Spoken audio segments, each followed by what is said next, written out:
just a couple bad weather fans representing New York, talking all things sports. Man, what could go wrong? We got Alex, who's a fan of the Knicks, and Mike of the Nets. The yin-yang of the tri-state, place your bets on the Yankees, Giants, Mets, or Jets. Yeah, you should listen if they're sparking your interest. If you made a vow to your team, don't break it. Bad weather fans is the relation.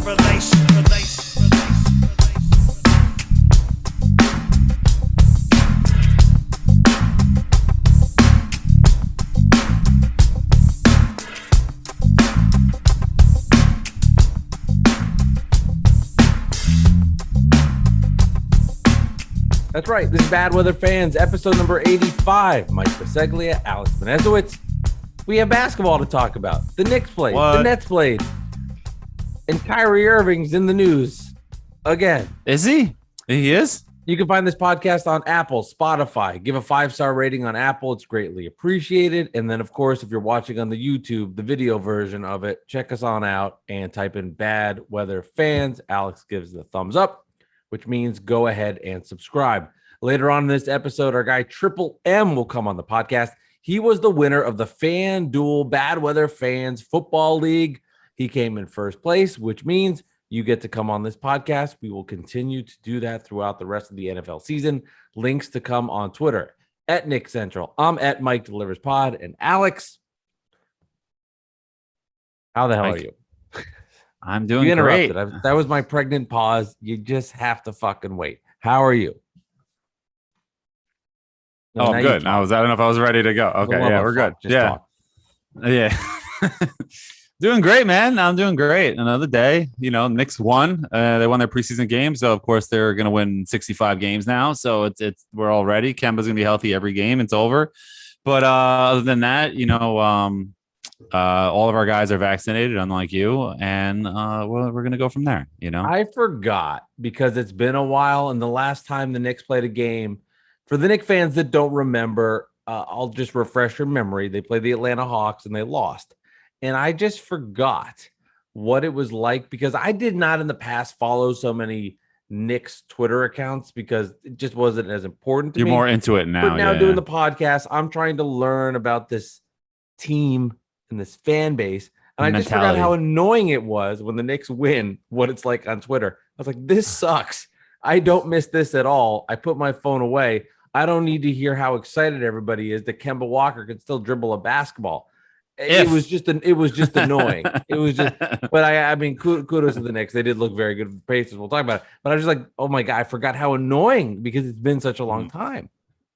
Yeah, no, I mean, and it kind of masked the Hawks losing kind of masked the whole season of the Knicks being good because it kind of was like, all right, yeah, now they lost. So whatever, and they lost and you get to laugh at them and how we got embarrassed in the first round and that sucked. But people forget the Knicks were pretty good last year. I mean, they were the 4 seed. Sure. And the entire team is back besides 2 players that, Alfred and Kemba, who are clear upgrades from Kemba and Fournier are clear upgrades from Alfred and Bullock. I wish they kept Bullock because over Burks, but who cares? And the Knicks, same coach. There's stability with this organization for the first time in who knows, like legit stability. Everybody's on the same page. We're all riding through this right now, and everybody's together as one, and everybody seems to get along. It's kind of scary because and you watch it yesterday, and the one question was Kemba was everybody was saying he might be a little slower, whatever. I mean, you look at his stats, you're like, he was still averaging a lot of points last year. I mean, what was it, mid-20s last year per game? And, it was just his injury. So he looks quick as ever. And that got me really excited. And I know we didn't want to start with the Knicks. We want to start with the Kyrie stuff, but it's very exciting to see the Knicks, and they were buzzing. And Obi Toppin looks like a different player. The playoffs, I think, really flipped the switch for him. We said going into the playoffs last year, we were wondering, if he was going to be, the moment was going to be too big for him because the moment during the whole regular season seemed like it was too big for him. He got to the playoffs. He was one of the best players on the team. And it's just, it's crazy. And he's driving, he's crossing, he's spinning. It's hard not to get excited as a Knicks fan seeing that, because of everything together. It's not just a preseason game. It's everything that I just said. Plus, you saw it on the court. No, it's a perfect storm on that front. And I understand that. And I'd be a hypocrite. And I texted this to you like, Yeah. last preseason, the Nets played the Wizards and Kevin Durant looked really good. And I was really excited and it got me really hyped. So I'd be a hypocrite for you to say, oh, yeah, like it's just a preseason game. And I think it is, but I'm not going to stomp on anybody else that's that excited because I understand everything that you said and you should be excited.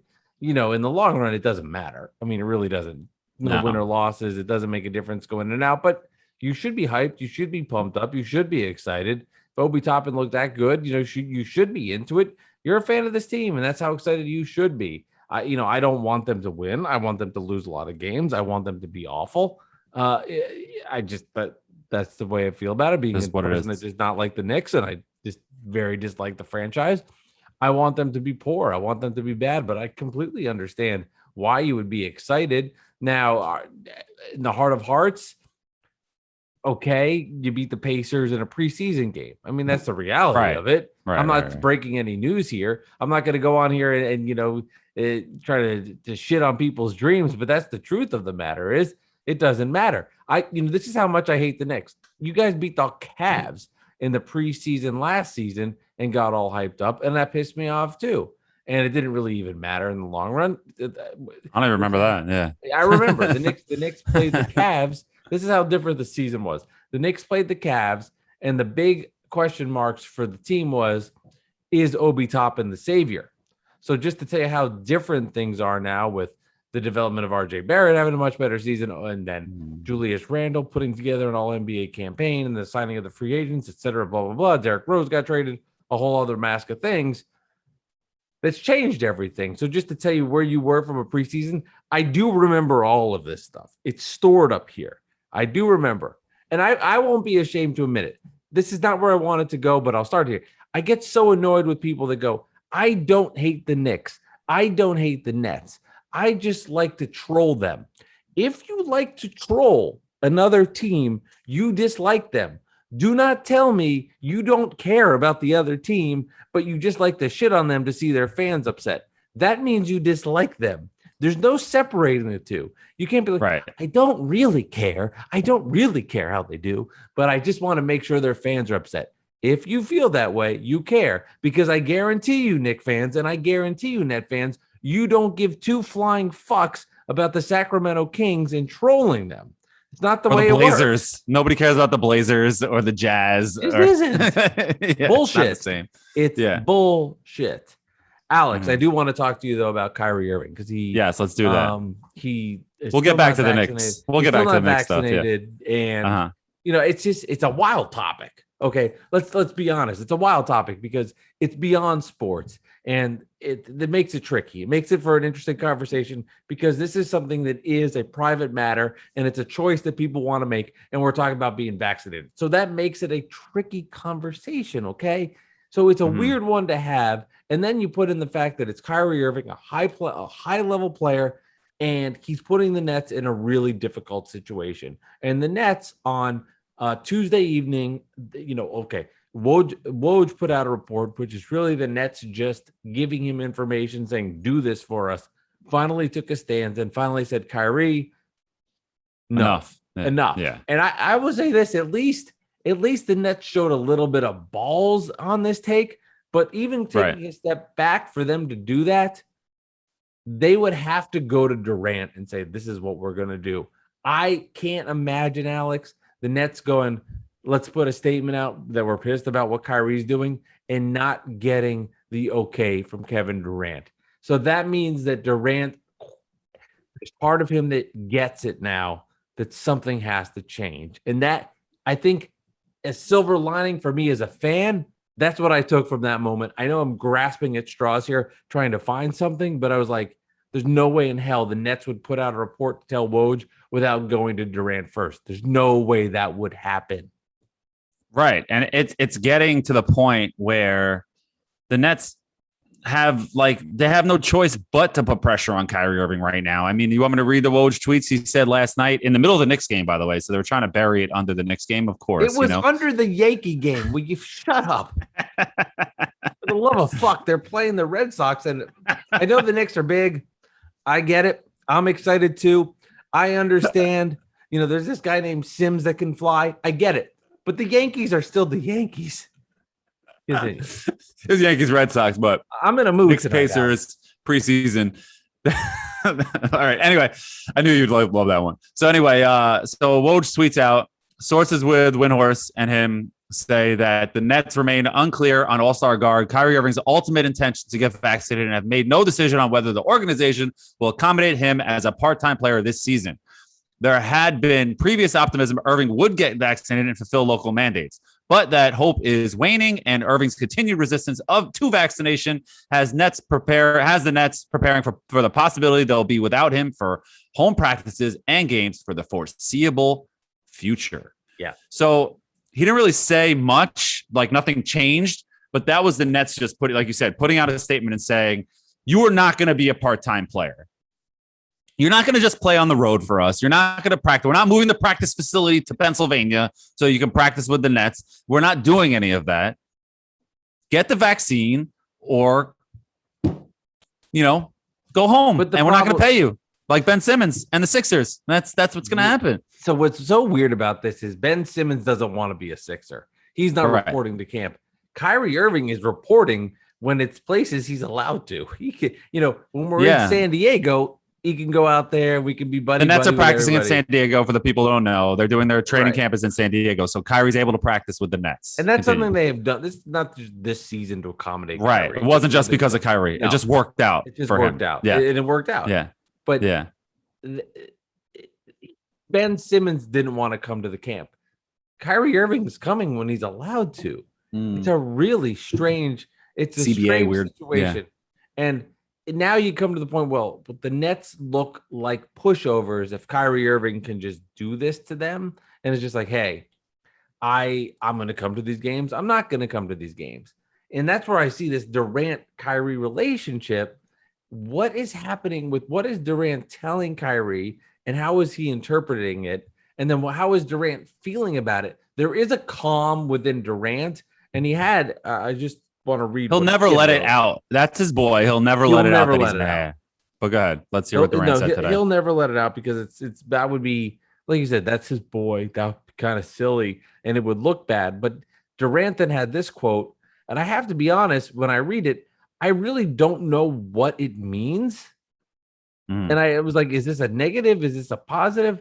I don't know. So Kevin Durant said on Kyrie Irving's absence, I'm envisioning Kyrie being a part of our team. Maybe I'm just naive, but that's how I feel. But everybody's here, but everybody here has that confidence in themselves in our group that if we keep doing it, we can do something special. He said a lot of nothing. Yeah. I read that and I went, I looked at that text and I went, what the fuck is he saying? I read it a few times and then I realized he's just saying things to get you confused because he doesn't know the answer and he doesn't know how Kyrie feels. And that's just Durant playing the peacemaker because he doesn't know either. Right. Basically, Durant said, I wrote it down so I wouldn't forget what I thought he said. He goes, I don't know what this dude is going to do, but that's my homie. It's pretty much what Durant said. Yeah. Like, that's my guy. And I'm staying with him, but I have no idea what he's going to do. But I'm going to show up. And if he shows up, great. If he doesn't, then he's not. And that kind of stuff, it's going to start to bubble. And, Shaq had a good point, good quote on Tiki and Tierney on CBS Sports Radio. I mean, I'm not going to read the whole thing, but he basically said, get his ass out of here. Whoever owns the Brooklyn Nets, get him out of here. Basically, he's like, if he's going to do this, you can't have a part-time player. You can't have a guy who's not all about it. Get him out of here. It's pretty much what he said. And it's like, you still have Harden and Durant, whatever. What do we need? It's not that simple. It's not. It's not as simple as let's make a trade. You can't just do that. And I love Shaq, and he's one of the greatest players in the history of my life, in the history of the NBA. But Shaq had relationship problems with Kobe Bryant. So I understand Shaq. Penny Hardaway too. Yeah. Get the hell out of here. But Shaq, if you had a little more understanding for Kobe, you and him would have teamed together to be the best duo in the history of the NBA. If you stayed together, it still might have been. And you couldn't have figured it out. Okay. That did happen. So I understand his point and his perspective, and I'll never understand what it's like being in the locker room when Shaq's saying that. But I do think, knowing his past history, he probably has a different viewpoint on things. the thing, this Nets locker room has said all the right things. They've been bonded. They've been together. Will it get fractured as the season progresses? Will things change? Will we be at game 17 and this is what we do? I don't know the answer to that. The Nets clearly don't want that, as they shouldn't. It's ridiculous.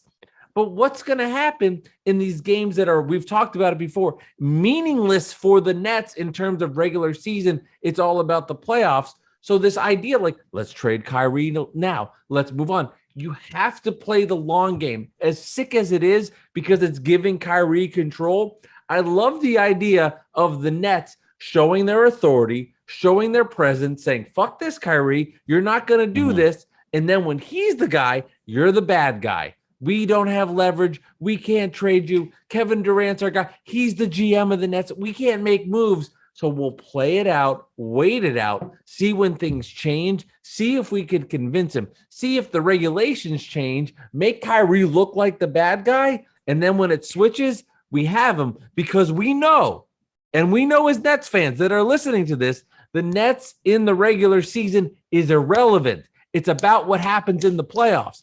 You have to play the long game with this. Is it sick? Is it sadistic? Is it a little messed up that Kyrie Irving has this control? Of course it is.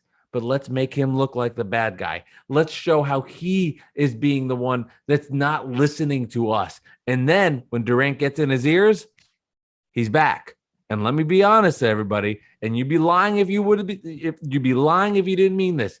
The second he's back on the court, you will forget, you will move on, and you'll be ready to play. And the Nets are playing the long game and also showing authority, and that's the power move that has to work. There's no trade out there. They're not waiting. You're going to have to play it and wait for it. It's going to suck. It's going to be bizarre, but there's no other options. There isn't. And this whole put pressure on Kyrie to make a decision, and it's his right, but putting pressure on him, it plays right into Kyrie's hands, into his whole, the world is against me, an anti-society kind of, conspiracy theory world that he's in. It kind of plays right into that and gives him a little more power on that aspect. And it kind of sucks. I mean, for you guys, not for me. I mean, I don't care, but like I'm enjoying this, but it kind of gives him that momentum from that side. And, I don't want to get into which one, the anti-vax side of the government's after you, society's after you to make you do this stuff and whatever theories they have. And that sucks too, because the Nets are totally handcuffed here. They can't do anything. They could do something like they can sit him down and, I always call it Keyshawn him, like what the Bucks did originally when they said, just get out of here. And they paid him just to get out of there. And then the Knicks did that with Marbury once when he was just a pain in the ass. They're like, he went AWOL. They said, just get out of here. We'll pay you. Just go home. The Nets might have to do something like that, because that's their only hand that they can play, because they really have no choice. They can't force him to get it. Like you said, he can't. It's within his rights to report to camp. He just can't practice. So they can't fine him like Ben Simmons. What are they supposed to do? I mean, it's a crappy situation for them. That's why I like the idea of let's make the public perceive as if we are being tough, and then let that play out and be like, oh, we're the good guys here. We finally told Kyrie enough's enough. And then behind the scenes, let things take care of themselves organically, and he comes back. Because I would be stunned, Alex. I would be stunned. And I mean this. If we get to the playoffs and this is still going on, something will have changed. I cannot either he's home or he's there. It's either gone, obviously, or he's on the team. But it's not like wishy-washy kind of. Yeah, it's not going to be Nets versus the fucking Hawks in the first round of the playoffs, and it's game one, and Kyrie's not there. That's not happening.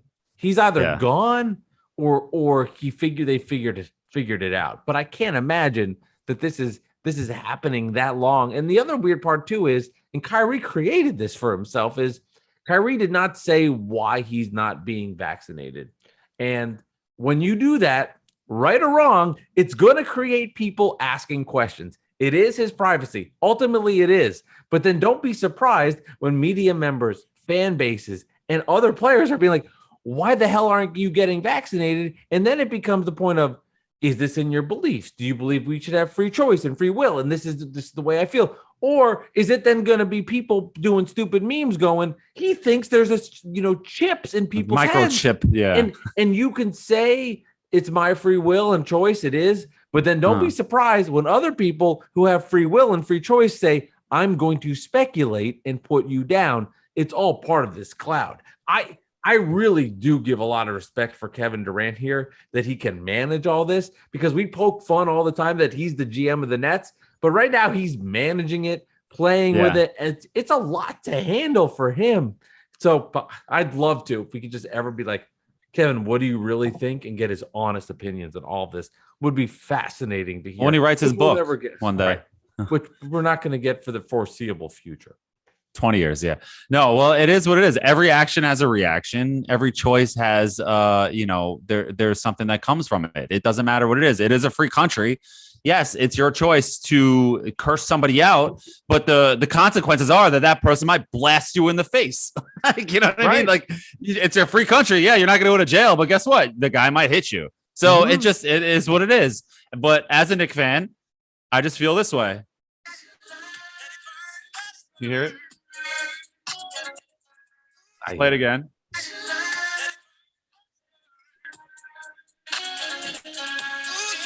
That's it. Just who sings that? Let it burn. Let it burn. Usher, let it burn. Knicks fans looking at the Nets, just being like, let it burn. What's your favorite Usher song? Let it burn. Favorite Usher song? Yeah, that's why I brought it. It's not burn. It's You Make Me Wanna is my favorite Usher song. You Make Me Wanna. I'm not gonna sing it. I used to be a really big Usher fan. I saw Usher and Nas at Jones Beach once when I was in high school, and that was one of the most incredible concerts. It was raining, it was drizzling a little bit at Jones Beach, and like there was a big like ramp, and then somebody was dancing and they slipped down the whole thing. It was like the funniest thing I've ever seen. But it was, the whole concert was amazing, and that's it. But so. Let it burn, Mike. Let it burn. Let it burn. But the thing is, it's not even really burning. It's burning. Come on. It's burning. It's burning from the point of it's a controllable fire. The firemen are out there with the hose, and here's what's going to happen. The Nets are going to be 7-1. Yeah, without them, they're going to win. I'm telling you right now, they're going to win. They're that good. The only thing that can happen is that, like what Shaq is saying, get them out of here, because eventually this is going to bubble. And then guys like Patty Mills, and we talked about this on the last episode as well, guys like Patty Mills hits a big shot to win the game. And the first question is like, so do you think Kyrie's going to get vaccinated? And he's like, oh, fuck Kyrie. You know what I'm saying? That's what they're going to feel like. I don't think it will. I really don't. All right. I disagree. I don't think it will. I think these human nature, man. I get it. Yeah. You make valid points, and this could blow up. This could burn up in my face. Usher, yeah. I really think it could. I think knowing these guys, they are so practiced with the media. Everything from the Nets that you're going to see is going to be so controlled and so manipulated, and that like it's just going to be so calculated is the word I'm looking for. I don't think you will see that happen. I think you're going to see Kyrie miss 10 home games and then be on the roster. That's what I think is going to happen. And maybe I'm now moving the goalposts, but I just can't in my mind what they can't trade him. At some point, he's gonna resurface. And that's why the Nets will use the media to make him look like the bad guy. And while that's all going on, kill time. And I think, in my opinion, we're going to have a decision of what's going to happen by opening night. It's just, you can't go into the season like this. You'll know, okay, he plans on getting vaccinated November 1st, and then you miss a couple games, but like you said. Can't you? But we're gonna know. I feel like we're gonna know. I feel like we're just gonna know one way or another. But then it just leads to the point of, well, if you got it, and why didn't you just do it already? And it's just so it just becomes like, what is your point? What is your stance? Like Wiggins didn't want to get the vaccine, and he looks legit upset that he had to get it. I have no choice in whatever. But at least he said, I don't want it, but I had to get it, and that sucks. But I took care of myself and my team, and my teammates needed me, and I took care of it. Beal is like, I'm not getting it, screw you, and that's it. And it's very weird, and it's unprecedented. But like I said, human nature, and Knicks fans, But there's not. See, this is where you Let the Nets burn. That's where you're going to get me irritated because even with this drama, the Nets are still the favorite to win the NBA championship. And I have to remind people of that. And I have to remind the Knicks fans that listen to this. And I will say, I have come to the idea that now that the listenership to Bad Weather fans, I'm on this bandwagon that there's more Nets that are listening to this, and they're the silent majority, and they just don't let you know about it. I've interacted with so many Net fans. Shout out to you guys listening to Bad Weather fans. Thank you for listening. Yes, we appreciate that. Yeah. But you count too. Yes. This whole let it burn, let it burn. They're still the favorites to win the title, and it's just the desperation to find reasons to poke holes at this team is so obvious. But this is not like trying to poke holes. This is like legitimate. You're not one of your number one. You're one, 2 or 3 star who's a mega star doesn't want to play because he doesn't want to get a vaccine. It's not like last year or something like, oh, maybe they won't like each other. And, there's DeAndre Jordan and Kenny Atkinson who got fired. That's looking for something that you can spin that. This is not spinnable. This is legit a problem. And this could be legit a problem that can blow the whole thing up, man. I don't think really it's going to blow. See, this really could. I really disagree with that. I don't think it's going to blow the whole thing up. That it won't do. Is it good? Could Kyrie be gone? Could it cause issues? Blow the whole thing off? That I can't go to. I can't go to that stretch. I can't go to that stretch. I've heard Knicks fans moving goalposts on the Nets for so long now that it's just another maneuver that's in their arsenal to get there. Like Nets move to Brooklyn. Nets will never be popular in New York. Nobody cares. Nets looking to get big free agents. Nets will never get these big free agents. They're not the Knicks. Okay, Nets got big free agents. Yeah, they got them, but it's because Kevin Durant's injured. He won't be that good. He won't be as good of a player. Kevin Durant's a good player. Yeah, he was a good player. He'll never resign. Kevin Durant resigns. Okay, it's just another move in that. And for me, I'm jaded from it, and I understand this is a little bit different, and this is a very different scenario. This is something we've never seen before. I mean, this is we're talking about. We're breaking down Kyrie Irving getting a vaccination shot. We're not even talking basketball. It's mind-numbing. So it does get me defensive, seeing from my perspective why I get so irritated then when it's like, here we go again. Let's find ways to get at them. And I think in a little weird way, the Nets will rally around that. And I'm banking on that for them to get there to the next level. Alex, I am so hyped for this season. Maybe I didn't go on Twitter and do a whole rant about how Kemba Walker and my backup point guards were hitting 8-footers, but I am so excited for this season. This will be the year I see an NBA championship, and there is nothing that will stop this from happening for me. It will happen. Okay. Guaranteed, Joe Namath. I guarantee it. You want to guarantee it? No. Is it a Patrick Ewing guarantee or is it a Joe Namath guarantee? You're not guaranteed. Patrick Ewing guarantee. Tell they don't win. They don't win when he guarantees a win or a championship. Really a win in a playoff series. He's done it a few times and they didn't win. But did you see the Shams tweet today? Today's October 6th and we're recording this and they'll be out tomorrow, October 7th. But Shams said NBA players were informed unvaccinated players who breached quarantine in Toronto face criminal offense. Unvaccinated players are only able to leave the hotel for team activities. Per Canada's Quarantine Act, violations could lead up to 6 months in prison and or $750,000 in fines. So imagine, we were talking about this in our pre-production meeting. Imagine the Nets are playing the Raptors in the playoffs and Kyrie Irving goes to prison in Canada. It's not going to happen. Obviously, they're going to be fine. But or Bradley Beal's playing the Raptors and he goes out for a burger and goes to prison for 60 months. That'd be nuts, man. They're going to move the Raptors back to Tampa if that happens, something like that. They'll be like, all right, we're out of here. Screw you guys. We're done. Move to Buffalo or something. Let's get the bus. We'll all go over to the prison jail and we'll bail them out. Or play in the prison yard. We're going to the game.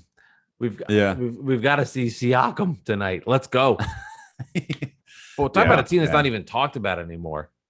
The fell off Raptors. the cliff. They don't even have Lowry anymore. He's on the Heat now, which is bizarre. That's going to be a weird one. Toronto's going to be a team. I mean, like from championship winners to it's not even to Van basically irrelevant. They got they're the Van Vliets now. It's like it's what they are. It's weird, man. I know, but I'm not crying for them. They got their championship. And their fans probably like, whatever. We got our title in before the pandemic. Yeah, you'd kill for that. So I would kill for that. You would kill for 41 plus wins. I'm surprised the Knicks 41 wins seems low. It is very low, 41.5. But yeah, no, it is very low. I would bet the over, I think, on that. And I feel like it's going to go up at some point because I feel like the Knicks fans are hammering that one home.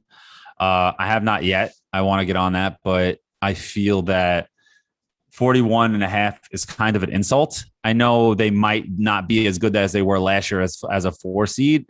It was 10 less games than 82. So who knows what happened in those last 10 games, and it was really tight there at the end. Yeah. But the Knicks are the same team as last year, like I said earlier. And why is there any belief that they're going to fall off that far, that they're going to be under 500? Like that, I can't see that happening. I hate that. I just can't. But yeah, I can't see that happening. I can see them at 42, 43, 44, 45, but there's a good argument here that they can be a 50-win team, and that's, you're not even crazy for saying that. It's just it is what it is, and I'm not being irrational. And that's what was so exciting about yesterday. It's like, wow, this team is cooking. I know it's the preseason, but Kemba looks great. Fournier's hitting these corner threes, and they all like know each other. Kemba and Fournier, talked about this earlier, played with each other on a previous episode. They play with each other on the Celtics, so they're already teammates, and they're just joining the Knicks. Like, we're already teammates, and they all like each other, and they all want to play to each other. Kemba and Rose can't say enough nice things about each other. They seem like they have been really close friends for a long time in the NBA circles, even though they never played with each other. It's exciting, man. And then if Mitchell Robinson can ever stay healthy, and as I drop my iPhone, iPod, whatever, who cares? This thing, the cover for my earbuds, I just kind of fidget with it. No, I haven't. Impressive. But it was a very unprofessional moment for me. I'm sorry. I just like to fidget with something as you can't see underneath the video screen if you're watching YouTube. But and I have my name on it too. I don't know if you can see that. It says Alex. See, Alex. So just in case Hannah steals my earbuds, I know that they're mine. So anyway, a little too much earbud talk. But I'm just excited because the Knicks are a cohesive unit.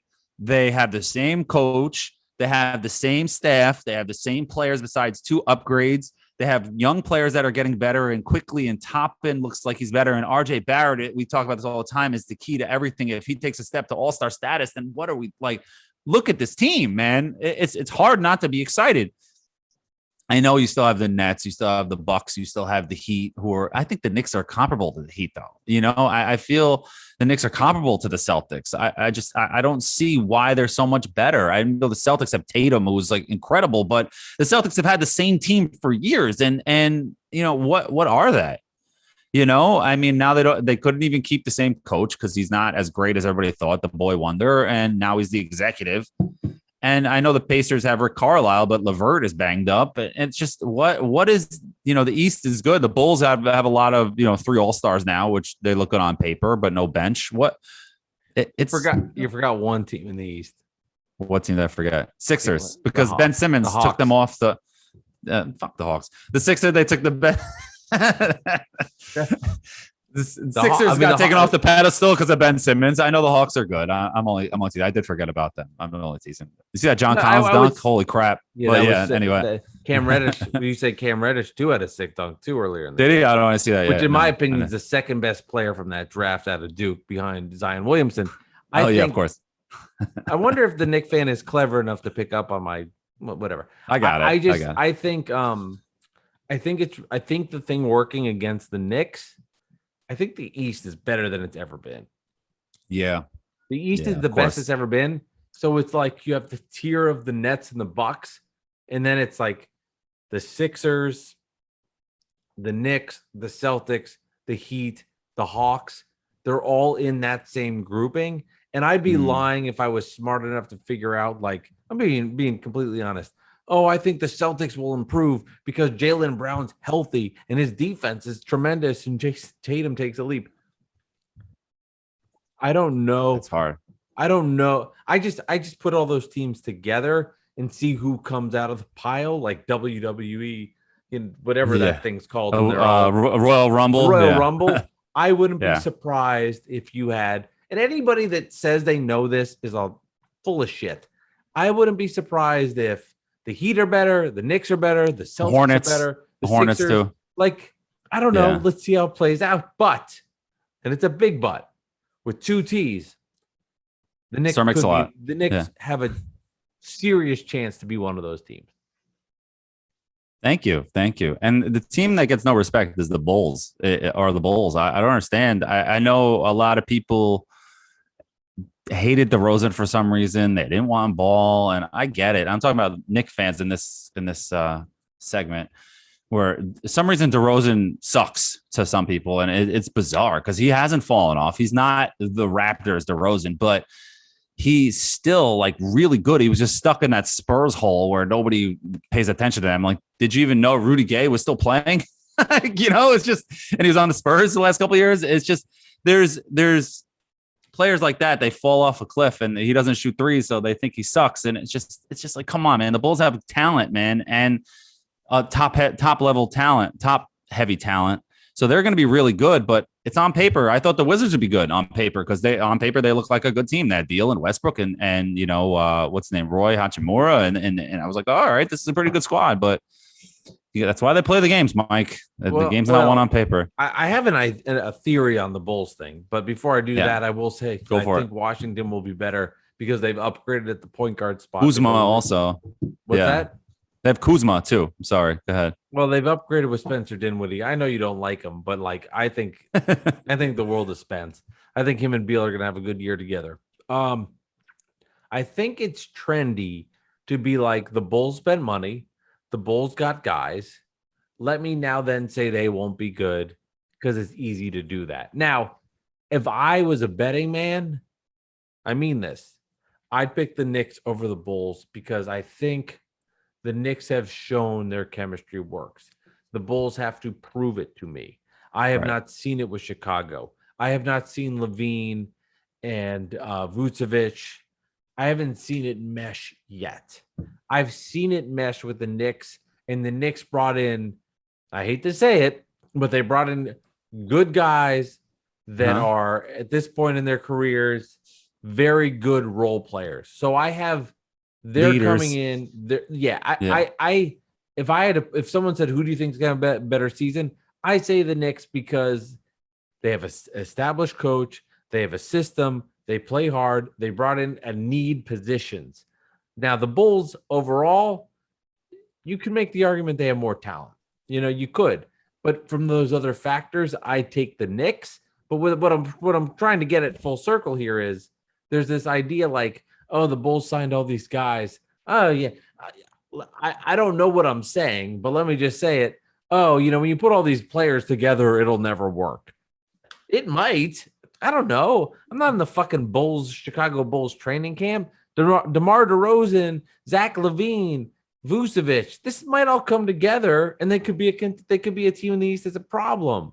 But four really good players, 3 all-stars and 1 up-and-coming potential one. I mean, it's just Kobe on paper. White's very good. And Kobe White, I forgot about him too. And he was supposed to be better than RJ Barrett. Remember that? But that was okay. This is what bothers me about that. The Knicks fan can go on and tell me about how RJ Barrett's getting better, but then tell me about how Kobe White's descending. Stop it. Well, why'd they get Lonzo Ball if Kobe White is the future? That's all I want to know. Bringing in more players to get more talent, but I don't want to hear about how, nobody's giving RJ Barrett respect, and then they go, Kobe White sucks.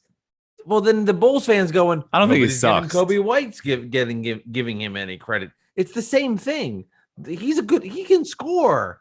Okay, he shot out of a cannon early, and then it got the Knicks fan defensive because they were like, I've got my guy who's the number 3 pick overall. Why is Kobe White, who is a deeper pick, not getting credit? Kobe White's good. It doesn't take away from what RJ Barrett is. Both can be true at the same time. It started from when he got left off this all-rookie second team. He got no respect the whole year. He started to come on strong. The pandemic shut it down. He got kept off the all-rookie second team because a bunch of analytical nerds broke down the tape and the numbers I said Terrence Davis from the Raptors, who is on a different team already now. I don't even know where he is. He'd probably been traded 3 times already. It was better, had a better season than RJ Barrett, who blew him away in every statistical standpoint category, excuse me. So it started with that. And then every list that you see, top 25 players under 20, under 21, 22, whatever it is, he's always left off the list. And it's absurd.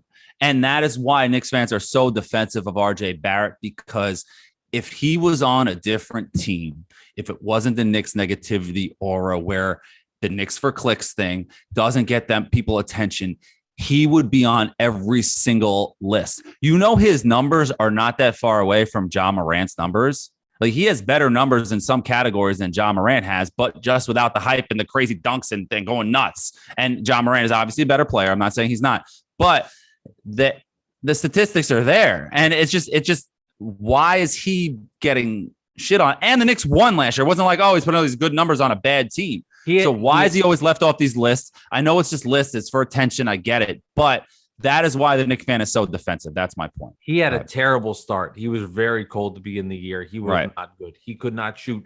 I remember the game. It was right after the Nets traded for James Harden, and he did not play in that game. And the Nets roster was depleted. And Durant dominated them by himself. Yeah, It was Durant by himself. And if I had to look back at that box score, I'm sure there's a lot of guys that aren't even on that team. And you were telling me, like, RJ Barrett's scared to shoot the basketball.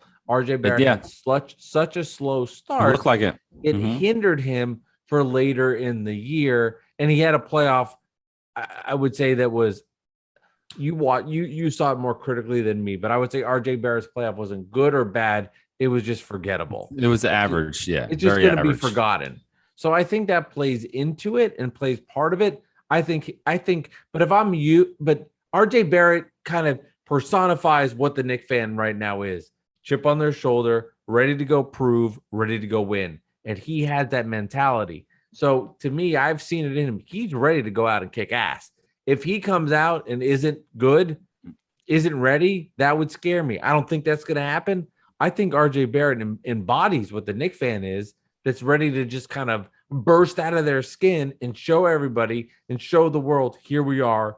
We're a team to be reckoned with. We're part of this fun, future of the NBA. And I as a basketball fan, I'm really curious to see if he lives up to Knicks fans' expectations this year, because the Knicks fan defends him. They're excited about him, but you damn well know, sure, he better fucking execute or you're fucked. Right.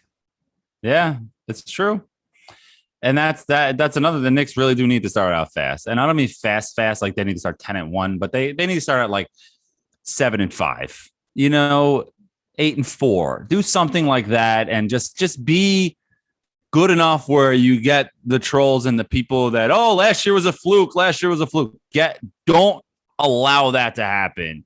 Win your first game or win your second game and take the pressure off and just cruise through the beginning part of the season until football's over, and then people start paying attention to you, like nationally, so get there, because if in the beginning you start off 0-4, it's going to be, even though it doesn't really mean anything and there's 82 games, it's going to get really, really hot in there. That's all I'm saying. It will really fast, and all this positive vibes will get really scary, not from fans, really, maybe, depends how they lose. But if they lose the first 4 games by 20 points each, then it's gonna be like, what the hell is going on? But it won't be that big of a deal. But nationally, it will be. So anyway, did you enjoy the football on Sunday? Oh, go ahead. You want to bring in one more thing? Oh my god, I had crush your thought. I had the perfect transition into football. First of all, you did? I'm glad you and I are on the same page with it. See, this is the we're looking at the time. I'm like, it's getting. I had the perfect transition. Can we rewind and do it over? Okay. So don't start off 0-4. Don't start off 0-4. Don't lose every game by at least 20 points. Just we'll be okay. Fans will be cool, but nationally it'll get a little hot here. Alex, I'm glad you brought that up. 2 New York teams that didn't start 0-4 and now are both 1-3. Giants and Jets. That's good, man. That is good. See, I ruined your. I'm glad we were able to rewind time to do that, though. We were on the same page with it. We'll start with the Giants because there's expectations there with the G-men. They look good on offense from 8 minutes on to the end of the game. Saquon Barkley looked dynamic. Daniel Jones was the player of the week, getting everybody Ross too. involved. A big touchdown. John Ross had the big touchdown play. And if he doesn't fumble the football, and that's another whatever, I'm number 7 in the FanDuel league, doesn't matter. But the Giants spread the ball around. Andrew Thomas looked really good. I highly recommend, if you're a Giants fan, checking out the Brian Baldinger Twitter account where he shows all these breakdown. Yeah. Yes, he has a great breakdown of Andrew Thomas, which is phenomenal. The Giants held on. They got a win. And now, as a Giants fan, all you can be excited about is they've got a game versus the Dallas Cowboys Sunday at 4:25 p.m. Eastern time, where it's a meaningful football game where if the Giants win, they cut the lead to 1 game. And you're just excited as a Giants fan to see progress. And also the fact that Daniel Jones legit is getting better in front of our eyes. And that's very, very exciting. It is. It is for you guys. I mean, I thought he stunk originally. And this year he's really turned a corner. Saquon finally showed up after his 50 yards per game early on. And yeah. And, I'm not saying I watched the game. I was really focused on the Jets, obviously. But, I saw the highlights. I've read enough about it. I know what was going on. And, they can be good, but it's just amazing how winning cures a lot of things. And the division is so bad, so it gives you a chance. But the Cowboys are probably the team to beat in that division. And 7-point they're playing them this week. Sunday. They're playing them this week. Yeah. So it's just it's a big game, man. And that really is for the Giants. So we'll see what happens. I don't know. The Cowboys are so wishy-washy. They just cut one of their linebackers. I forgot the name. Maybe Jalen Smith. And I think that's his name. Now I'm second guessing myself, but whatever. Like RJ Barrett taking threes in the corner. Yes, exactly. Thanks. So no, it's one of those things where I think the Giants will be, Jalen Smith.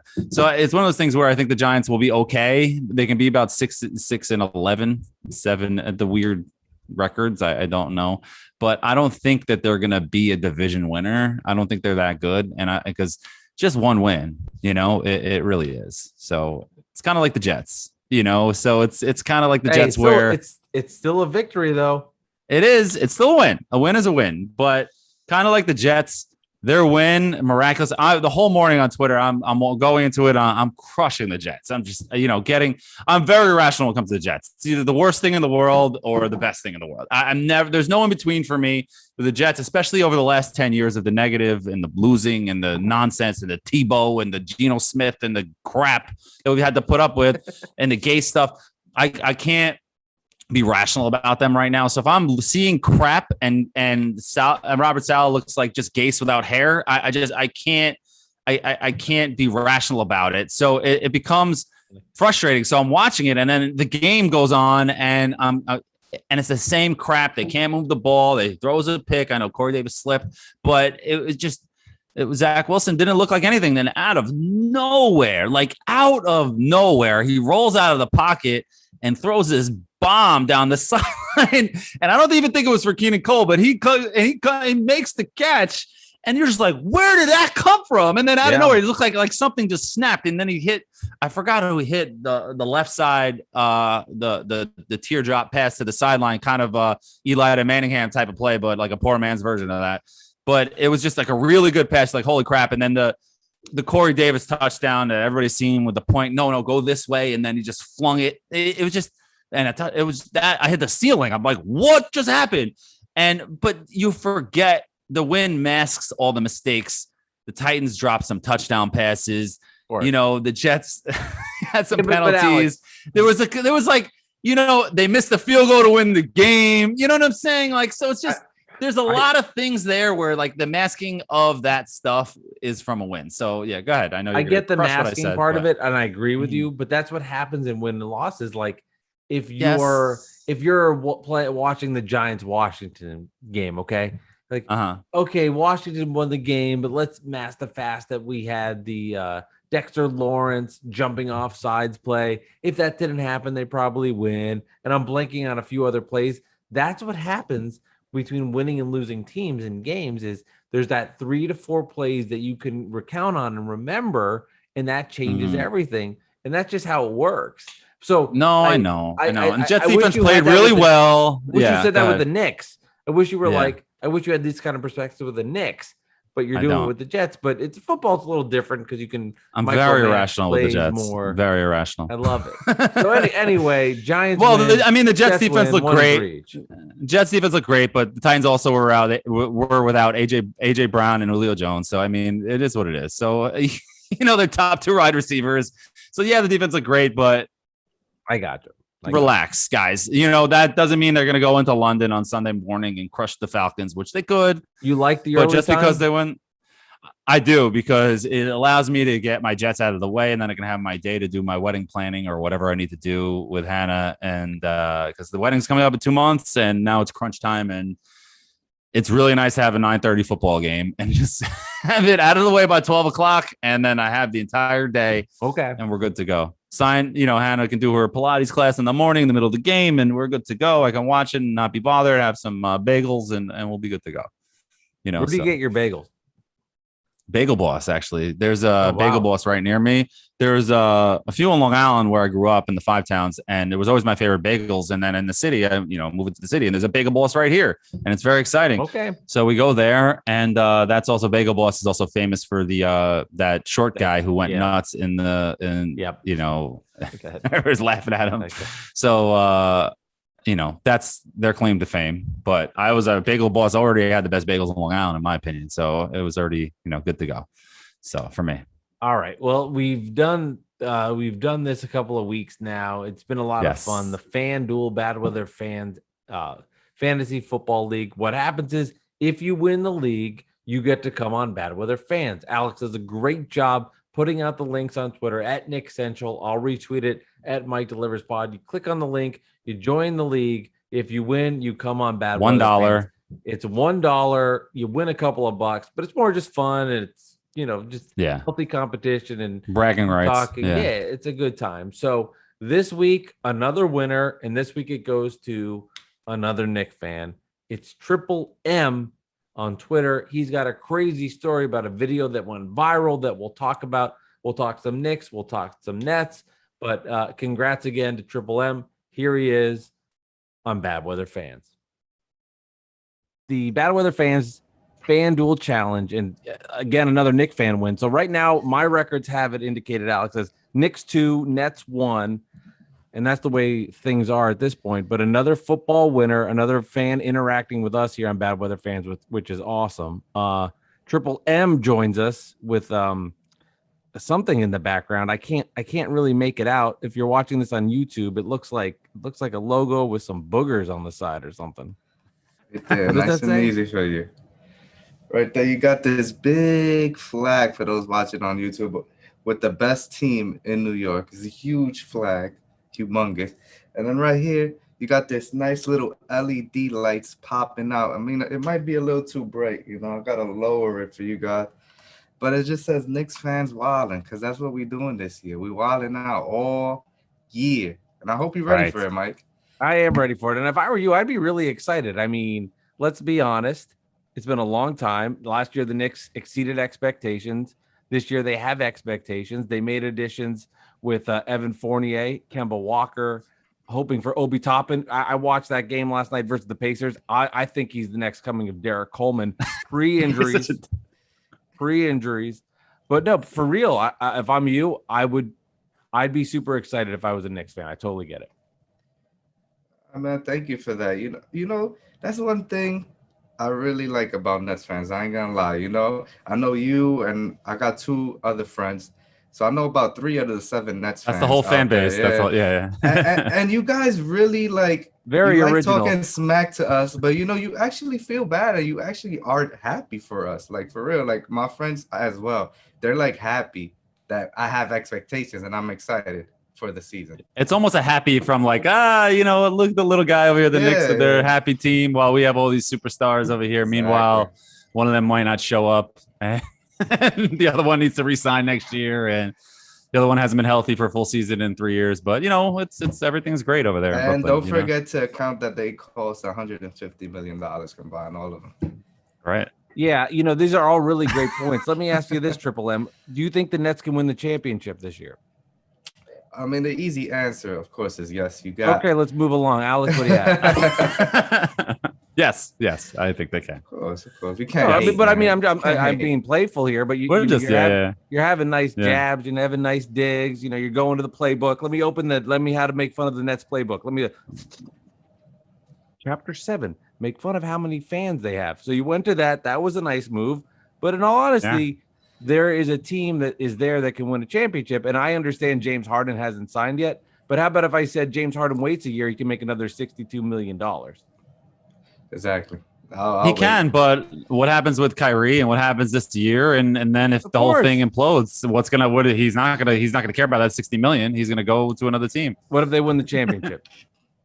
Then you'll be okay with him going to another team. Just if we're gonna play the what if game, I can change the narrative too. All right, I'm not gonna get too far in this. I won't get too far in this, but congrats Triple M on winning that. You know, what were your feelings after seeing that Pacers preseason game and your excitement level and your feelings after watching the squad that night? Yeah, after watching that game last night, I just adjusted my win expectations to now 60, obviously, after that performance from Obi Toppin, 7 assists from Emmanuel Quickly, 0 turnovers. RJ Barrett and Julius Randle, they were just learning how to pick their spots. But in all seriousness, you know, you guys mentioned it earlier. Last year, whoever said they expected that from the Knicks, even the diehard fans will be bluffing and lying, you know? Mm-hmm. So last year was just incredible, a lot of fun. And this year, you know, you just got to raise that expectation a little more. You know, you like a lot of people keep mentioning, you got to win a playoff series now this year. You know, you got to show more because we could go into it. It's really a superstars league, you know, and to get to that level like Brooklyn where you can win championships, you have to have superstars, and superstars are attracted to good feeling, good situation like Brooklyn was before. So just keep on building. That's my expectation this season. Keep on building. Even if we regress, lose a couple games, don't go over like 41 wins. Keep it there. It's just progression, man. Just keep on. Our young guys keep showing growth. That's what I want to see for sure. Ascend. Yeah. I wanted to ask you, so your claim to fame was, you know, you do a lot of things. You got your podcast, Expands Wild and Off the Ball Network. Chris LeBron, shout out to him. But you were the first person to get a video of fans outside of the Garden, and it blew up to like 2.2 million views or something. We were just looking at. Mike actually just like responded to the tweet just now, just as like a joke. But you know, tell us about that, because that was the original one. And then after that, it felt like it was kind of like, you know, Knicks fans trying to do it for clout. Like everybody pulls ready and then run out. You know, it just kind of got corny. And then in the playoff game, and it was like a little mess and everybody's trying to be on TV. Anyway, so take us through that day and what happened and the fans outside the Garden. Yeah, honestly, Alex, it was like a combination of a lot of things. I believe it was maybe the third, fourth game back at the Garden, you know, It was a like a weekend, I'll say Friday or Saturday, and it was warm that day too. Like it was just a combination of so many things. And the Knicks were down that whole game. They were down that whole game. They came back, beat the Indiana Pacers, a team that, you know, was ahead of us as far as like talent level and everything. And man, you just felt that energy in the building. Julius Randle, for the first time I heard MVP chants, obviously, because it was like the third game back. And once I stepped out the Garden, I was just looking around, and it was just mayhem out there. And, you know, I was a little intoxicated, you know, it was a little drinking a little bit, something. Yeah. So I actually pulled out my phone at the right time, and it was like I made that for real. Like, you got these guys coming together, dapping up. You got some guy just skipping around. He's giving me a chest bump. Everybody's chest bumping out there. Nobody knows each other. COVID out the window. It doesn't matter. Everybody's chest bumping and pound. And yeah, man, like I remember I was like, my caption, I wrote something that didn't make absolutely no sense at all. Right. So they wild in. Yes. And we just kept partying it up. And then I looked at my phone. I'm like, what the hell did I just write? Fix the caption just on some quick stuff. And then, like I said, I just moved downtown. So I was just taking a walk home, and I just looked at my phone, and it was, you got bing, bing, bing, bing, bing, bing, bing. Sports Center, Bleacher Report, Complex, like all these big networks, like, hey, can we use your video? And I'm like, yeah, everybody, shoot. I Go get for no it. Just give me money, credit. Yeah. Yes. I get no money because I just was like so happy that night. I was just giving yeses out. I was handing out yeses. Yeah, Did because who cares? did anybody DM you from that? They were like, "Oh my god, this person DM me." Any like crazy person that you're like, "Oh holy shit, this person just DM me about this." Nah, but I got a couple like under the bench Knicks players that liked it. Theo Pinson liked it. Kevin Of Knox course. had liked it. But no DM. But just like having Sports Center talking about it. You know, Right. Alex posted the next day. I think it was FS1 Yeah. Bull Report. You know, they just talking smack about my video, and you just see Triple M everywhere. Yeah. On Bleacher Report, like platforms that we've used forever. So that was just so dope. And like Alex mentioned, I felt like people just started doing it after looking for that The clout. clout. But it Yeah. is what it is. I mean, it's gonna come back this year as well. I'm just happy that they are looking for it. ESPN was out there. Everybody's looking for that, and as Knicks fans are gonna show it because the passion is incredible, as you could tell. I'm excited, man. I'm excited. I can't wait to Yeah, get me to the too. Garden. Me too. Me too. The funniest thing is that in that video on FS1 that I posted, what's the name of the show, Mike? First, I don't know what it is with the guy Nick Wright and all them. I forgot the name of the show. First things first. I don't know, to be honest. Yeah, I forgot. But I know I you're forgot the name of the talking show. The girls that And yeah, she was like going after it and be like, this isn't what the Knicks did when they got to 500. Imagine if they get over 500 and they got over 500. Like it was a Friday and they got over 500 on the Sunday, and then that video was Monday and she was wrong. It was like a whole, and it was just like cringeworthy, and that's what I posted. And that video blew up. It was just like a whole and that kind of spurned our Twitter friendship. My mentions was in shambles for weeks, man. Just Nets fans and Knicks fans arguing, and people like, look at what Knicks fans is doing, and people like, man, leave us alone, let us have this. We 17, and then the memes, man, that was fun, bro. That was like a fun 2-3 weeks because I was just laughing. I was constant laughing. Like, how did I do this? I think it's interesting. I've said this before to Alex, and I truly mean this, but like, the Knicks fan base, and this holds true for a lot of different fan bases, but like the Knicks fan base is a great fan base with a rich history and a great fans, and they want to see a winner. So obviously when things they have been bad for a while and started to turn better, yeah, of course Knicks fans are going to get excited, as they should. And I mean this. Like, I think if you were to say, I'm not sure if you're a Mets or Yankees fan. Is there a team you root for of the two? You're a Yankee fan. Okay. So you look like a Yankee fan. I gotta be honest. So like if the Mets were to win, it would feel more energetic than the Yankees. Not because the Met fan's better than the Yankee fan or the Yankee. It's because it's been so fucking long for the Met fan. There's a lot of built up boiling that comes out. And I think for the Knicks fan, you combine the fact that there was a pandemic. It's been a while to see the team. They're showing progress. You're out there with your other Knicks fans and together. Of course, that's going to come together. So from my end, if you're making fun of the Knicks and the Knicks fan for getting excited for that, you're looking for a reason to shit on them. Because I said before, it's been a while. You're all together. It's a big party. I say, like, that was a great moment for Knicks fans. Yes, it was just a regular season game in the middle of the year. But if you combine all those factors, it's bigger than what it's just not another game in February or whatever the hell that game was. Yeah, right. Exactly. And the show, sorry to cut you out. The show, it's First Things First, and Jana Wolf was her name. I don't want to just call her Sheep. But go ahead. Yes, Jana Wolf. You're a hater, Jana Wolf. But yeah, anyways, Mike mentioned great points. Like, it's just, you think about this last 10 years, man. This has been disgusting, man. It's been really nasty. You're talking about Andrea Bargnani and all these other guys, just Sasha Vucic, the Phil Jackson era. It's just been Shved. Don't forget Shved. Yeah. Oh, Alexei Shved. I'm getting a headache just thinking about it, man. I'm just getting a bad headache just thinking about it. So it's gonna be a fun season no matter what, because even if things don't go perfectly as they did last year, we gotta say things went absolutely perfect.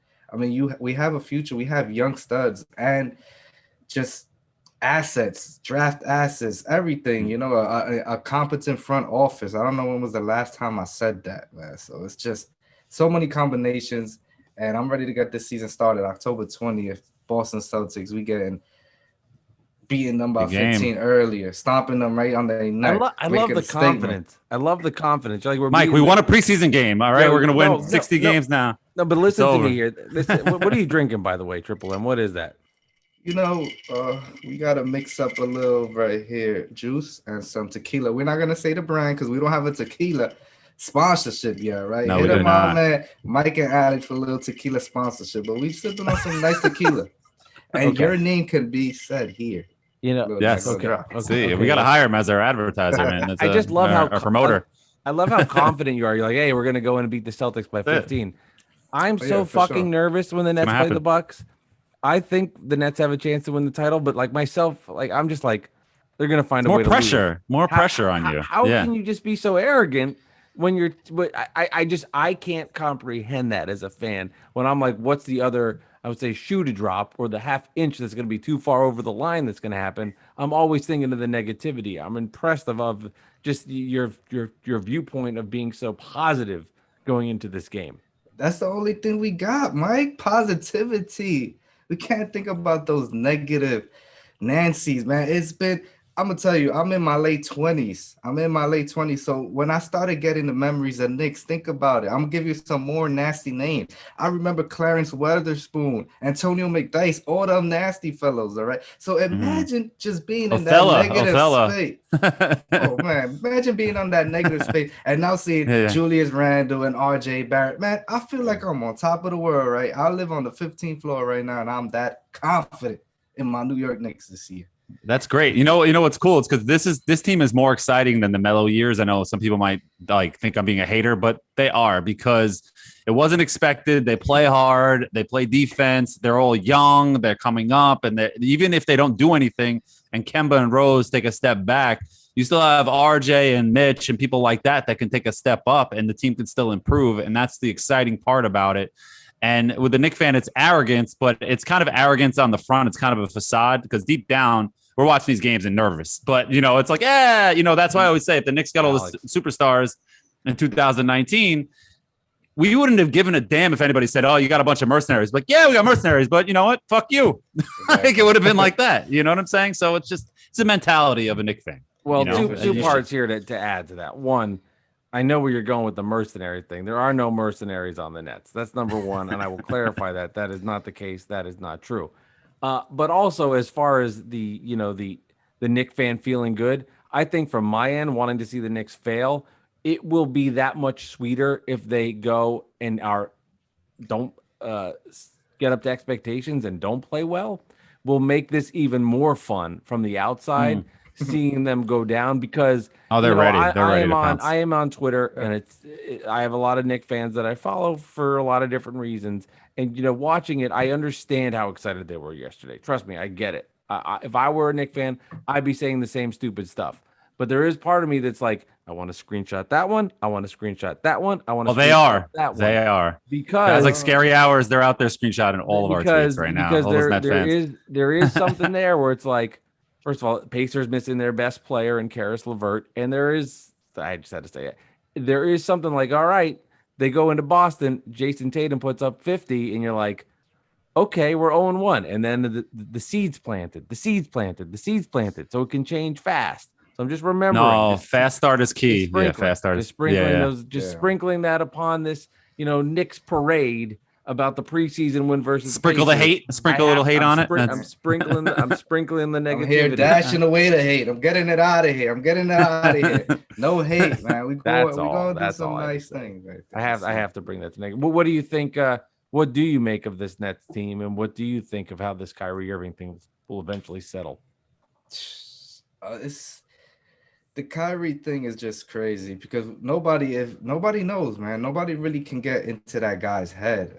There was a video circulating around Twitter today. I don't know if you guys saw it about when he was talking about the old Boston Garden and how the core, and he's big on health, like things like that. Even last year during the pandemic, he was trying to create that other league, secret league, or whatever they was calling it. I forgot about that. We don't know what is in this guy's head. We don't know what he's reading. We don't know what his team is telling him. Because you look around the league, they say 95% of the league is vaccinated now. So, Andrew Wiggins basically was pressured into getting the vaccine. You know, he needed that 15 mil, but Kyrie gets so much money out the court. It's like we don't know. So True. I could tell you like what I believe. I believe you get vaccinated. I mean, you got Kevin Durant probably putting that pressure. James Harden, like, come on, man. Like, we have an opportunity to win a championship this year. They were a Kevin Durant big toe away from getting to the NBA Finals. You know, you got to remind that. You got to throw that out all the time. So I think eventually he gets the vaccine, and of course they could make it all the way. It's all gonna be about health with this team. I mean, they just broke down in the playoffs last year, and let's see if they can remain healthy this year. I mean, they got a couple more pieces now. Patty Mills could spell some, and Marcus Aldridge is back. So let's see, man. I think Brooklyn is in a good place, but I just can't say that too much because I'm a hater. I'm a Brooklyn Nets fan hater, and I don't. So you admit it. See, man, me too. I just like fuck them. That's what I think. I don't hide it. Yeah, I'm a hater. I have the big toe right here as my screensaver in the back of my computer. I could show you that right there. Just got the right there. Just Kevin Durant's foot on the line. Okay, let me ask you. I'll follow up with this question. So I'm glad we brought this up. When did Mike hot? So this when was this? This is the New Jersey Nets sock. Okay. When were you like, okay, this is okay? If you're watching on YouTube, you can see my sock. This is a New Jersey Nets. They're the silver logo. Yeah, that's so nice. Jason Kidd was there. Kenyon, RJ, they could dunk. That was so cool. And then when did that happen? And then you were like this. You're like, I don't like this one. Like what was the switch from that sock to this sock? Yeah, what was the change? Here's the Brooklyn the black, sock. the white, the what's this guy's name? The Russian guy, Mike, coming in, put in a whole ad right in front of Madison Square Garden, disrespecting us.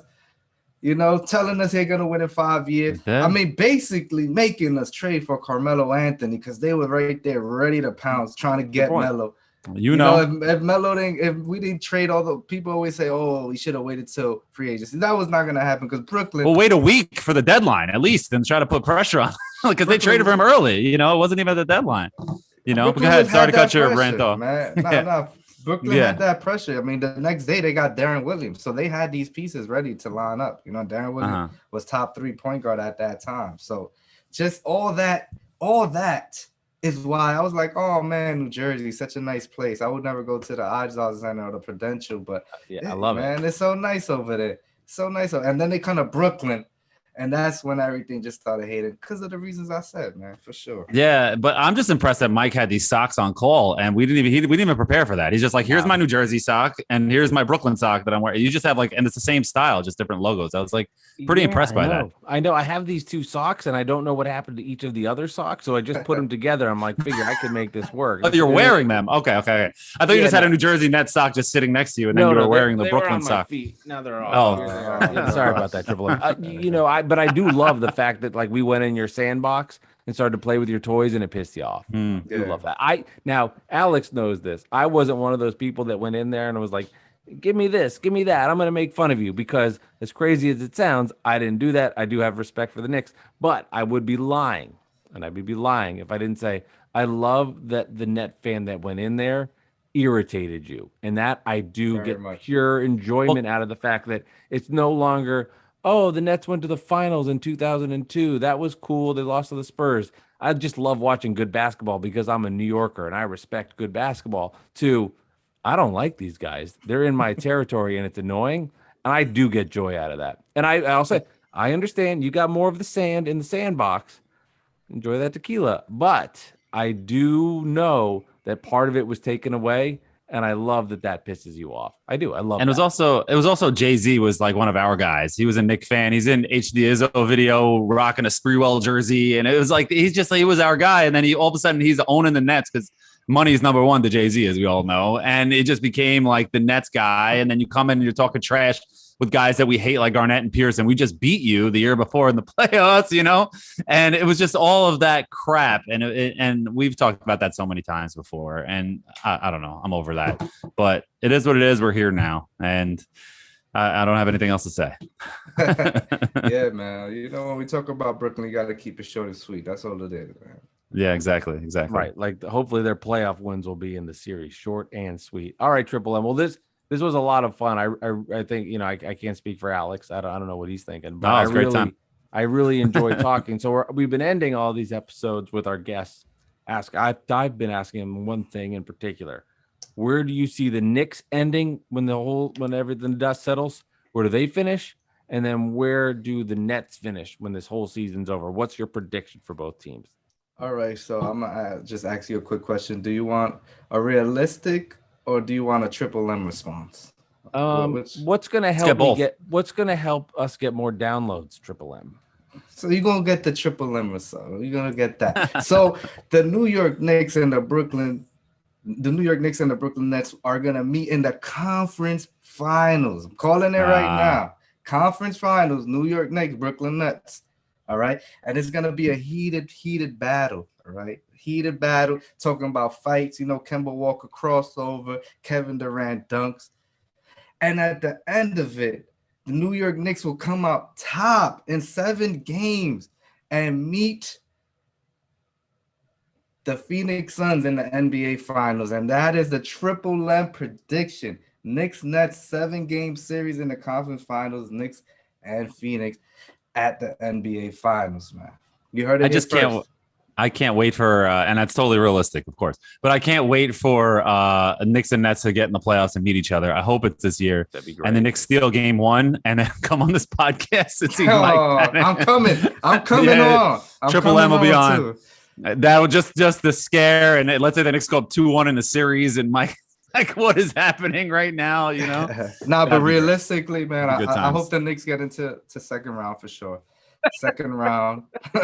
and Brooklyn, they're not getting past the third round. Is my totally serious? Like, snap the fingers. That was it. Brooklyn is not getting to the NBA Finals again this year. I'm sorry, Mike, man. And all my Brooklyn Nets fans, I'm sorry. You're not getting to the NBA Finals again this year. Can you name all 7 of us? Yes, man. We got Mike. Shout out to my guy Gene. Shout out to my guy Seb. Shout out to my guy Juan Carlos. And then the other 3, they in Brooklyn somewhere. Evan Roberts. Guys, yeah. Evan Roberts, and then Evan Roberts too. I forgot about my guy Evan. Shout out to WF. Yeah. AN. Yes. Yeah, bro. Yeah, I had a lot of fun on this too, man. And like I mentioned earlier, that FanDuel thing you guys are doing such a creative way. Got to keep getting. Who's your big scorer on your team this week? We got Tyreek Hill had a monster night. Shout out to my guy Tyreek Hill. Danny Dimes. I knew Danny Dimes was gonna do his thing, and Kenny Galladay. I knew Kenny. I knew Danny Dimes had to pass it to somebody, and he passed it to my guy Kenny Galladay. I'm sorry, E. I know E. He was trying to go back to back, but triple Eric St. Croix. Eric. Come on, man, Eric. You had a good time last week, but Triple M took over this week for sure. Where can people find you on Twitter? Yeah, you can find me on Twitter at Triple M What's Up, 2 S's. Triple M What's Up. And like we mentioned earlier, the video went viral. I'm bringing that fire this year again. Bringing that fire going to the game. This is gonna be authentic. It's not nothing fake. Authentic Triple M What's Up, man. And follow my guy as well, Don Juan, and follow NYK Fans Wildin' for all these that's your extraordinary podcast time that we're gonna have. Yeah, and I hope to meet up with you at a game, one of these games, and we'll chill, and maybe a Knicks Nets game. Mike will be there too, and we can make fun of him when the Knicks win. So we'll do that. Anytime you guys downtown, upper uptown, kind of 60th Hell's Kitchen. I don't know where I'm at because I'm from the Bronx. So I know uptown is everything. You stayed up there though. You stayed close enough to mom, right? You're like enough to get home, and that's it. Right there, the west side. So yeah, anytime you guys here, man, for sure, let's link up. Yeah, and it's gonna be a good time for sure. Well, Triple M, thank you for coming on the Bad Weather Fans podcast. Congratulations for winning $9 as well in our FanDuel league. Nice. That's where I got the juice from. All right, fellas.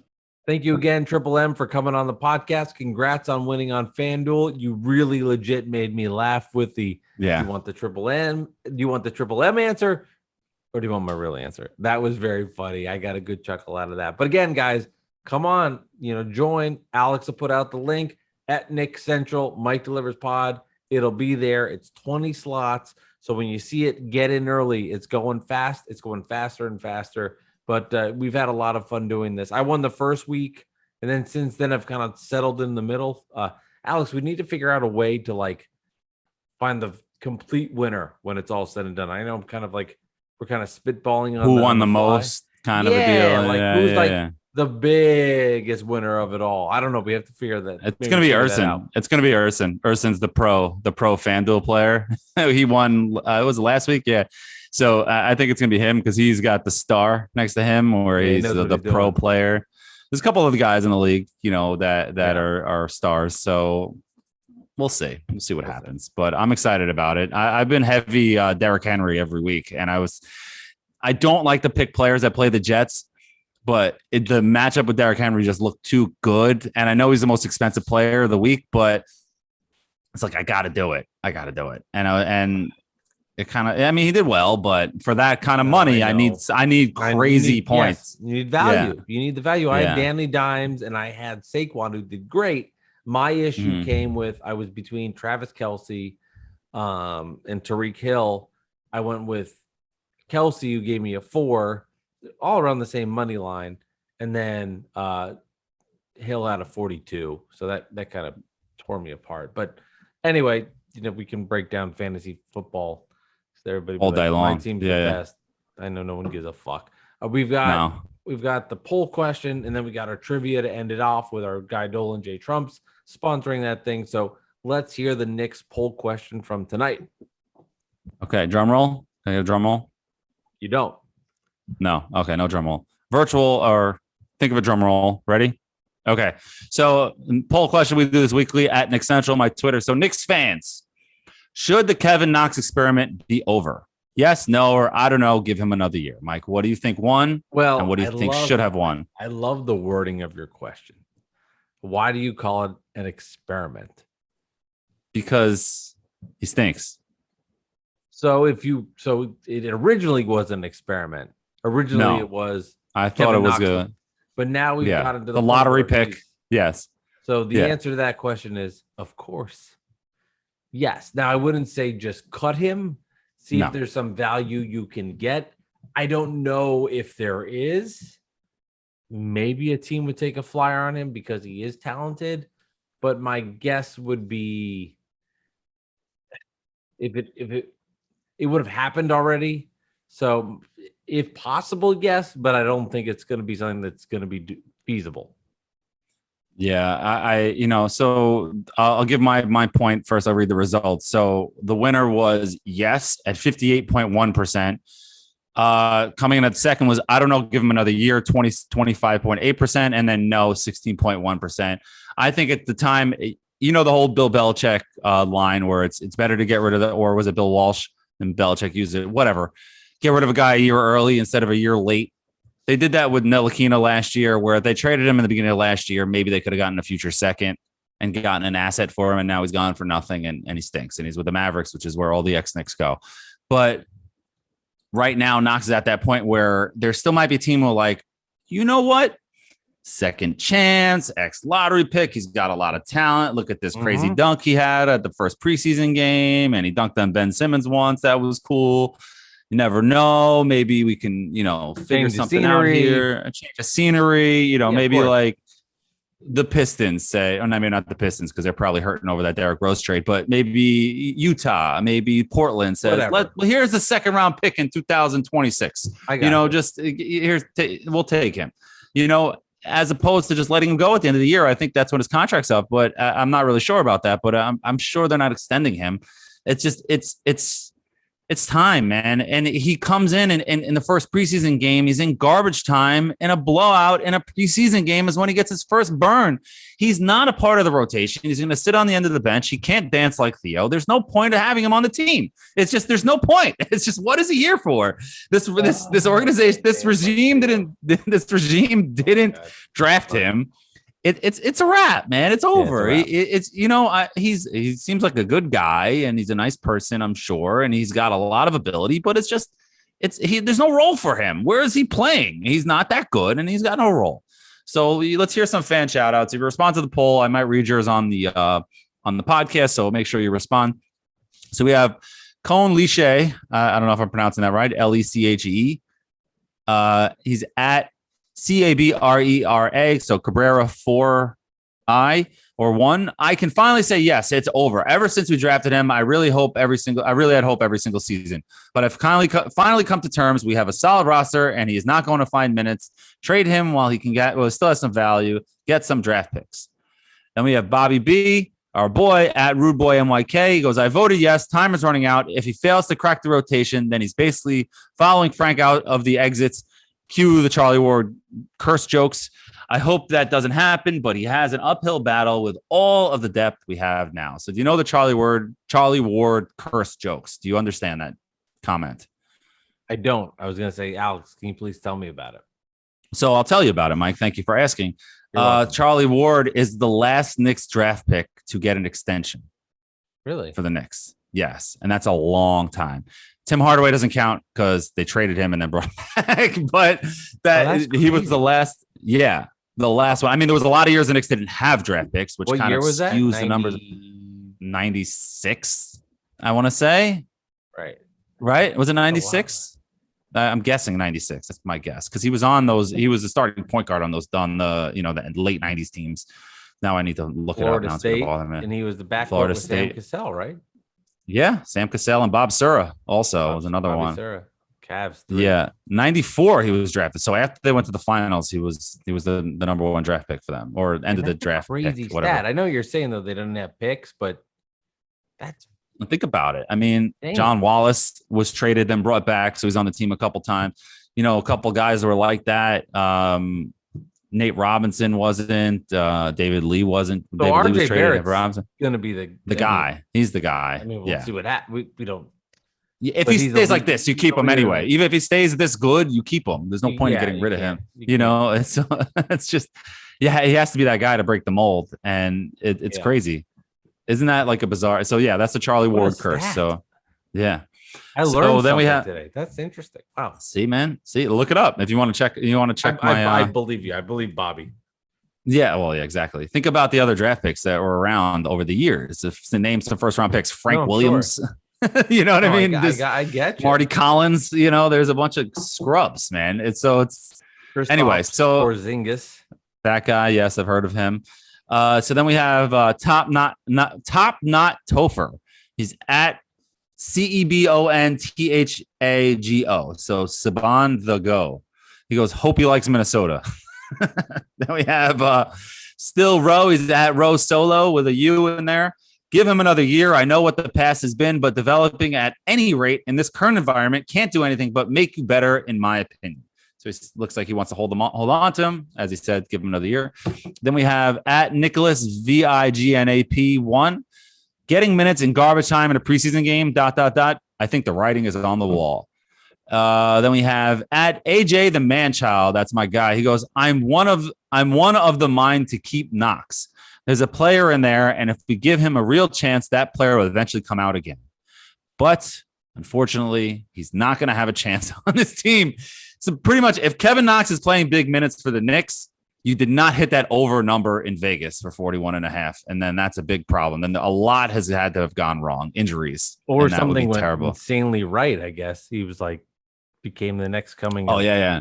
He just all of a sudden he became Jeremy Lin and just got a chance and just became maybe awesome for 20 games. Yeah, it's over. Yeah. So then we have James Celestin. He's at Rebirth Chaos 09 or 09. He goes, send him to the sun. Not the Suns, Not the Suns, but to the actual sun. Then we have, we'll cap it off with our boy Shannon Ferguson. He's at EEP DLLC. He goes, he isn't better than Fournier, RJ, Burks, or Obi. Sadly, it is what it is, unless an injury gives him a shot and he shows out. It's over, basically. Maybe just give him the guy to be the extension. That'd be incredible. Just give him an extension. Can we give him we can't. I was like, can we give him like a minimum extension just to break the mold from Charlie Ward? Just to end that streak. That's crazy. Yeah. That thing is blowing my mind. Yeah. Well, do you want to go through the next draft picks? It won't blow your mind as much. No. I'm going to pull it up. There's a Google function for that. For that next level of loser.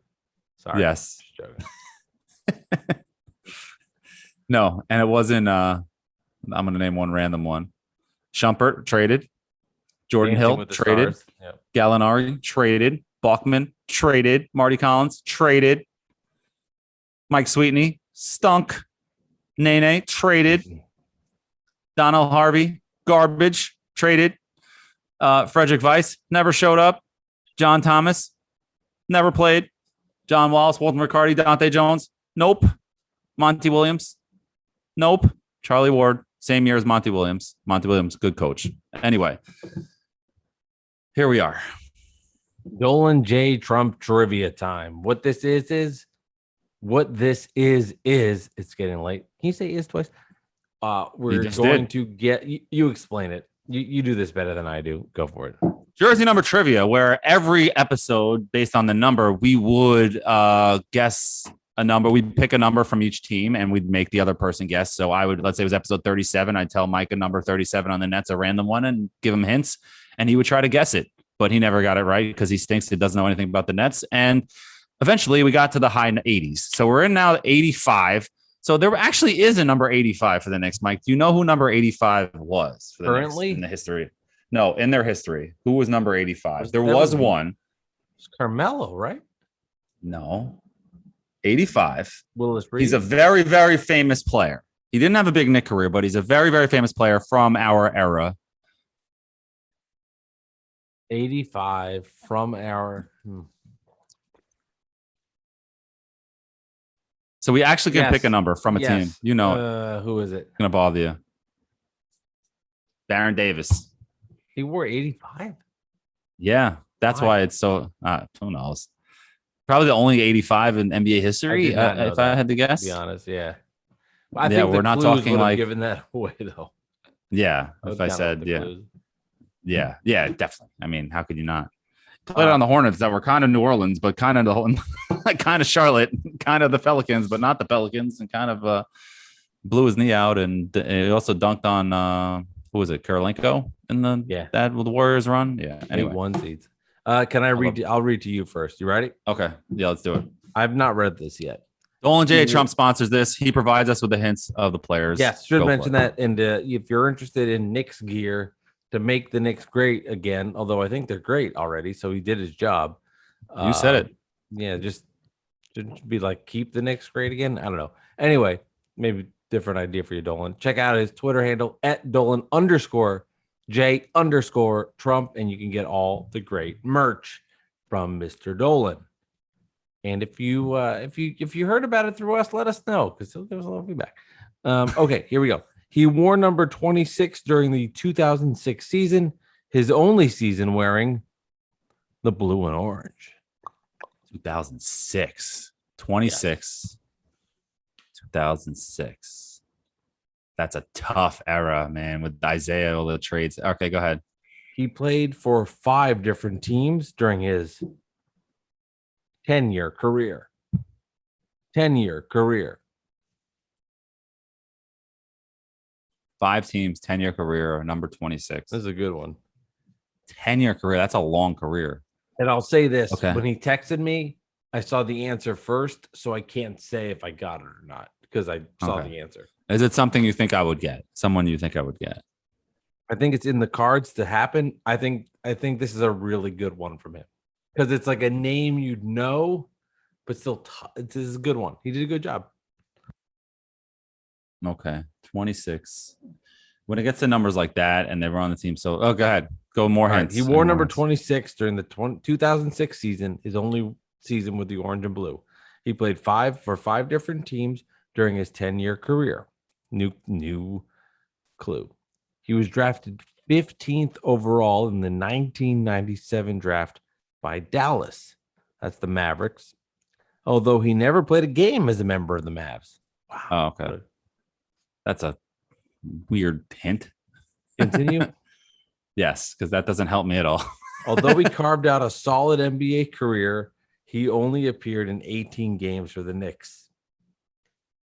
I don't think I would have gotten this, to be honest. The hints don't help. These hints don't help out at all. One time he went to a hibachi restaurant and they threw a shrimp into his mouth. So can you give me some of the teams he played for at least? Can I have some kind of hint? Number 26. Although he Shandon Anderson? Although he carved out a solid NBA career, only appeared in 18 games for the Knicks. His career as a big man featured stops in Orlando, Portland, Detroit, and Houston.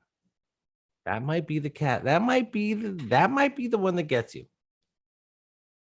Orlando, Portland, Detroit, and Houston.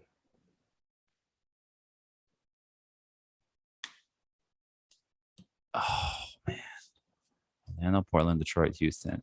He attended Marcus Pfizer's college after transferring from the University of South Alabama.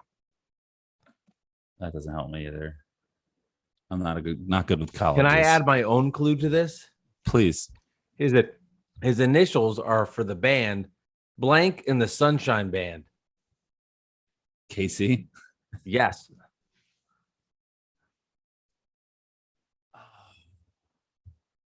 Calvin Cato? Yep. Yeah, I would have never got it if you didn't give me that. Yeah. That was tough. That was tough. You kind of gave it away. You cheated, but it was all right. Not cheated. You didn't give it to me. That was still tough. But yeah, Calvin Cato was a name that was gone. But thank you for that. That was a good hint. That was a good one because it was like a big enough name that randomly was on the Nick with tough. You did a good job with that. That was good. Buy a hat. But give the guy. But I mean, the hints were kind of, like the first two hints didn't do anything. I mean, I guess he told me the year and the number, fine. But the hint about he was drafted 15th overall by Dallas, but never played for them. Like, okay. Well, you have to remember that random 1997 draft day trade where, whoever the analyst was at the time, I don't know. Right. Like you think on the bad weather fans in Charlotte that they're going to do one in 10 years and they're going to be like, he was drafted 19 by the Knicks in 2021, but never played for them. Be like, Kai Jones? I know. Yeah. Okay. Am I getting so anyway?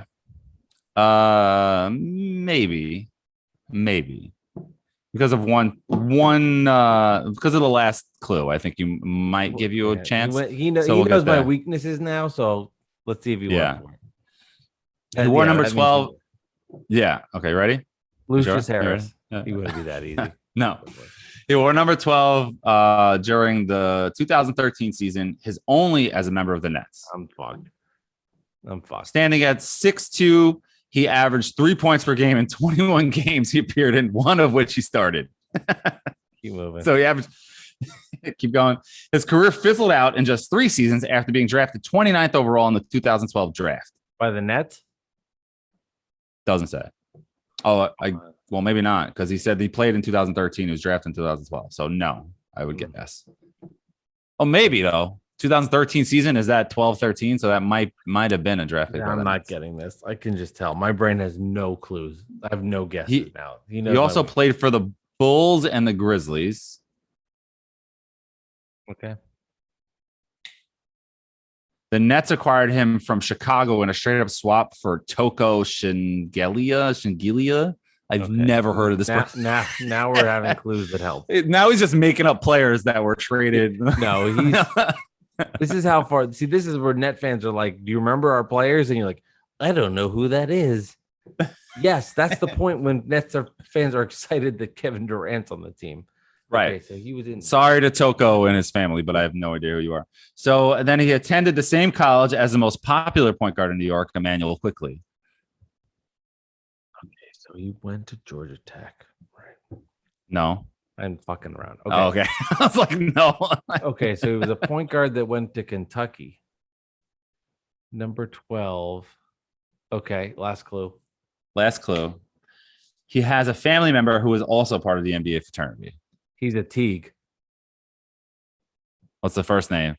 He's a Teague. I knew he was a Teague. I knew he's a Teague.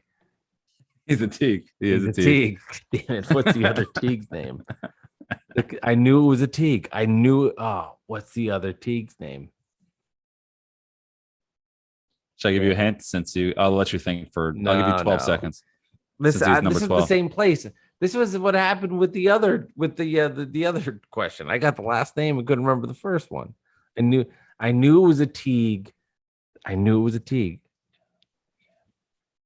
mean, if I'm Jeff Teague's mom, what am I naming my other son? It's not a I don't want to say normal name, but it's not it's not the generic name like Mike I or don't Jeff. remember. I'm not gonna waste our time. Marquise. Yeah, it's Marquise. It's a common name, but it's not the common name of like Jeff, it. Bob, John, it Bill. Was there. You know, it's not like that. Yeah. Hey, I got it was a Teague. It's a Teague. I knew it was a Teague. The Kentucky and in the fraternity gave it away. But yeah, no, I mean you got it. You got Teague, so you basically got it. But I couldn't remember Marquise. There was no way I was getting Kelvin Cato without giving me the KC, but getting Kelvin Cato, I think, is still pretty good even with the KC. Yeah. You know, I don't know if I'm trying to pat myself on the back there. I'm sure he's going to say it was fixed. It was fixed. It was fixed. Damn it. The jersey number trivia, sponsored by Dolan J. Trump, the fixed edition, is now concluded. This has been Bad Weather Fans, episode number 85. Really great conversations. Tell everybody about it. Tell people. Tell Nets fans. Tell Knicks fans. If we just like basketball, we appreciate all of that. Thank you to Triple M for coming on the podcast. Sign up, get involved in the Bad Weather Fans League. There's a fly that is in front of your face, Alex, and it is driving me fucking crazy. Get that damn thing. Has been the Bad Weather Fans, episode number 85. Alex, always good stuff as always. And we inch closer and closer to regular season basketball. Who knows? We'll be on the Nets roster. Fantasy basketball draft. Mike is going to be in it. We'll talk about that soon. When is that? 2 weeks. The Monday before the season starts on Tuesday. So 18. What time? 9, 10 o'clock at night. I don't know what time.